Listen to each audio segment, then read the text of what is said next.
Hello there, what is going on everyone? Today we are going to be repainting the Enterprise from Star Trek Into the Unknown in Klingon colors. So this is one of the Chrome Enterprises that they put out a kind of the limited edition collector's version. And I picked up a second one. And because it was the cheapest way to get an extra Enterprise, and then I picked picked one of them, and I decided to leave the basic Enterprise kind of as is, and I wanted to have a chrome one to kind of go with like the red versions and the all the different versions that they've had. But I wanted to do one in Klingon colors since Klingons are going to be coming out soon, and I'm kind of asking the question: what if the Klingons were to have captured the Enterprise or a similar Galaxy class starship? And we're going to try to repaint it in Klingon colors. And so if you like this video, be sure to stick around, subscribe. We're always doing giveaways to enter to win any of those $25 Amazon gift card giveaways. You just have to be a subscriber and leave a comment on this or one of my other videos. It's as simple as that. Let's go ahead and get this thing started. So the very first thing I'm going to do, since I'm going to be using a lot of airbrushing and paint, I don't want to get my bases painted. So I am going to be taking some painter's tape and wrapping this sort of around all of my pegs so that I'm free to kind of prime and paint. Well, they're already painted, so I'm not going to need to prime them. But I do want these to be preserved, and I don't want to get paint all over the bases. And I like the whole clear look. I did this with my Star Wars Armada stuff, where I primed all the bases and pegs and stuff in white, and I always regretted it because it made I did that before realizing how many photos and videos I was going to be taking with everything, and now they all have this white primer on them, and it's not easy to get that sort of thing off. So yeah, I like having the clear because it works better for photos. It works better for a lot of that kind of stuff. And gives you options later on. I think one of the reasons that I had initially painted all of those bases was that I wanted, game components not to get confused.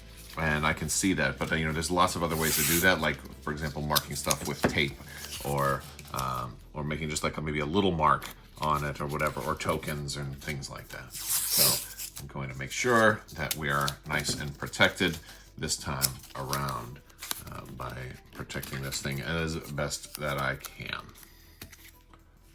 Alright, so now that I've got it all taped up and on the bases, I'm going to start off with like an olive green from Vallejo Model Air. Now, one thing to keep in mind is since this does have a detachable saucer section, I'm probably going to want to do these in pieces. So I'm just going to disconnect it right here and start. You know what? This goes on really cool over the top. If you do a very thin glow for this is a surprise. Since I didn't prime it, figuring, all right, it's already painted, I probably don't need to prime it ahead of time. This is going to give it an emerald green look, and I'm so tempted to just stop right here because this is magnificent. I love this green look. I'm gonna have to take some photos look at this before and after. Wow. It's still got all the decals and stuff on it too, so it's still got all the numbering. This is really, really cool. I was gonna do this is a happy mistake, happy accident. I was gonna just do the whole thing green, thinking we'd have a full-blown green, Klingon looking Enterprise. I mean, it still is going to do that, but I thought it was just going to be like a matte green. I didn't realize that this would go on so thin and it would be reflective through that. It's like a Christmassy. Oh my goodness. I mean, like, dude, I feel like a mission accomplished. We're already done, right? Well, not completely. I've got to do the bottom section too.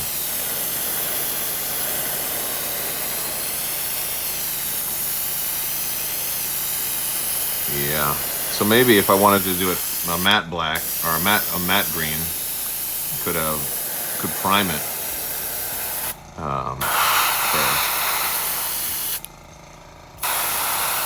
What's amazing about this is that like the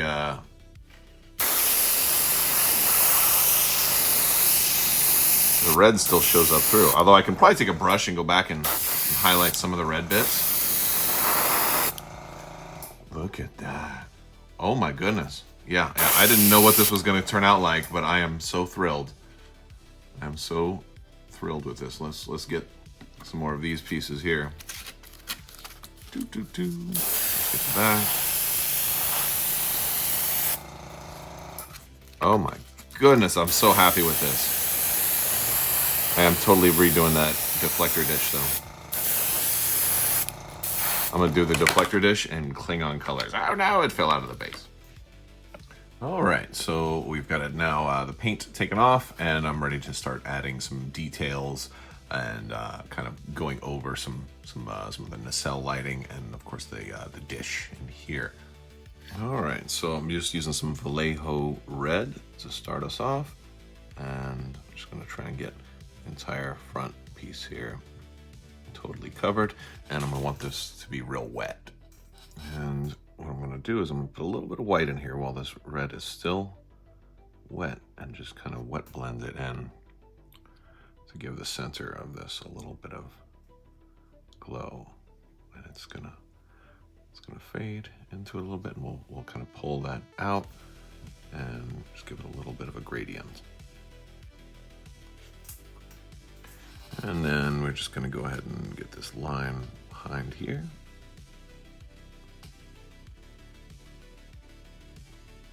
And get that all the way around. Once that's done, I'm gonna pick a couple other places like the thrusters here and maybe this area right here to do in red. All right, so now that we've got all the red parts done, I wanna focus on the nacelles. This blue that kind of got painted over is already a very dark blue, barely noticeable, and it's supposed to be a very bright part of the ship. And I don't think blue is a good color for a Klingon ship.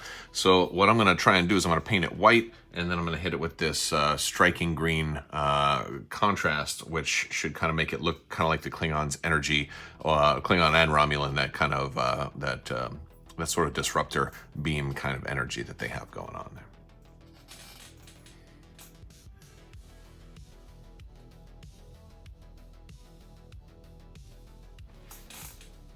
And there we go. We've got a little bit of how it looks with the white on there, and then with the green on there. So we're gonna kind of fill the rest of that in.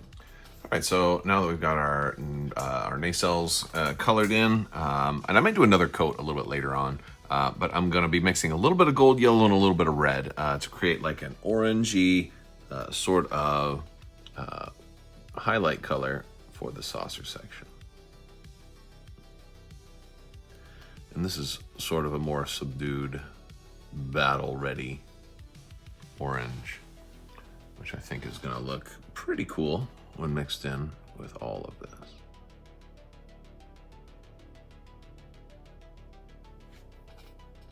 All right, so we've added our kind of orange bits of detail, and now it's time for some other green parts to kind of have some offset green paneling on other parts around the ship. So I'm going to be using mostly this intermediate green by Vallejo. It's close, but a little bit off. All right, so now we've got a lot of paneling on there, a lot of detail that's kind of been highlighted. We've done some on the underside as well. But yeah, I mean, the top is mostly what we're going to be looking at, I think.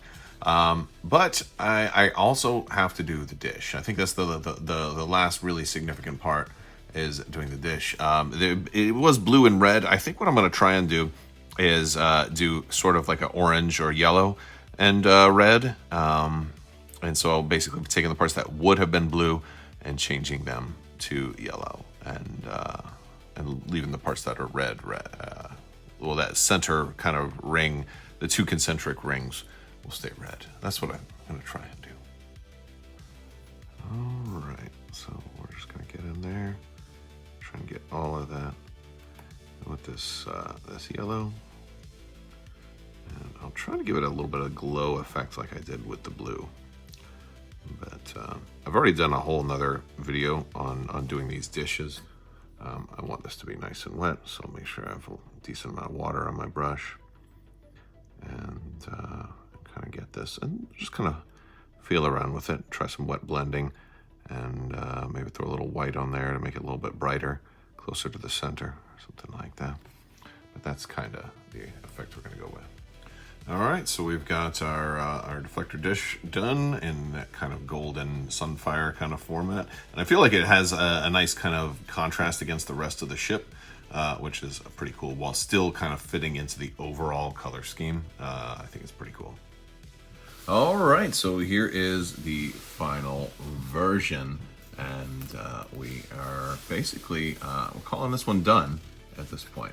So I'm pretty happy with it. I think it's pretty fun. We'll do some comparison shots for some of the other versions of the Enterprise here, but I'll be really interested to compare this one with the Klingons once they actually come out, to see how well of a color match maybe I did or didn't do. And let me know in the comments what your kind of story would be for a ship like this. Was it captured, or was this an alternate timeline where maybe the Dominion War started a little bit sooner and the Federation was almost wiped out, and so they had to ally with the Klingons, and since the Klingons were the majority, the Federation had to kind of adopt their color scheme and battle tactics, and this is, you know, maybe Picard couldn't do it, but Riker took over with Kern as his, or maybe Kern as the commander and Riker's his number one, right? And or something like that. You know, maybe something crazy happened, or maybe this is Captain Worf's ship. You know, there's a lot of really fun ways that this could work out. Let's do some comparison shots. All right, so we kind of have the whole gang lined up here together. I don't know why I pulled these guys out too, because they don't see a whole lot of feature time. We don't get alternate versions of some of these other ships. Even the Defiant, there's three different ways to get it. No, four different ways to get the Defiant. Let me know if you know which all four of them are. At least ones that I know. I know four different. I have all four of them. They're all the same though. So, so we got the classic Enterprise, which I have repainted. Its saucer section. Originally, that saucer section looks like this, which was that sort of red one. I repainted that one. I did this in a different video to make this one a little bit more screen accurate, to replicate that glow effect that happens behind there. We also have the ruby red one from Gamma. This one is just completely red. There's no paint on this one at all. For a minute, I thought this one was going to start to look like a green version of this one, but this one's just much too bright. And then we have the chrome version, which is kind of like what this one started out as. And I think we did pretty good. It's definitely got some differences, but I think we hit a lot of the different paint applications on there to really make it look like a real Klingon version of the Enterprise, which is super cool. Like, we sister ships too, you know. It could be the Kapla, which would be an appropriate name for a Galaxy class vessel, especially if Picard was working with the Klingons and they had to recommission the ship name, right? What would be a good name for a Galaxy class that has been recommissioned in a TNG style Klingon era? You know, I don't know. That'd be a really good one. Would it be more of a warship, or would it be like the Klingon version of a diplomatic vessel that's just up armored a little bit more? You know, they got 50% more power on the phaser arrays, and you know, they've got quantum torpedoes now, just in case. Just in case. Walk softly, but carry a big bat'leth. All right, that's going to do it for this video. Let me know what you guys think down in the comment section below. I'll talk to you later. Don't forget to join our Discord. Links are in the video description below. And if you want to join our Patreon and get access to some cool stuff that's over there, you can definitely do that. Links are all in the description below. I will talk to you guys later. May the Force be with you. Live long and prosper. Be excellent to each other. Party on, dudes. So say we all. The spice must flow, and always wash your socks.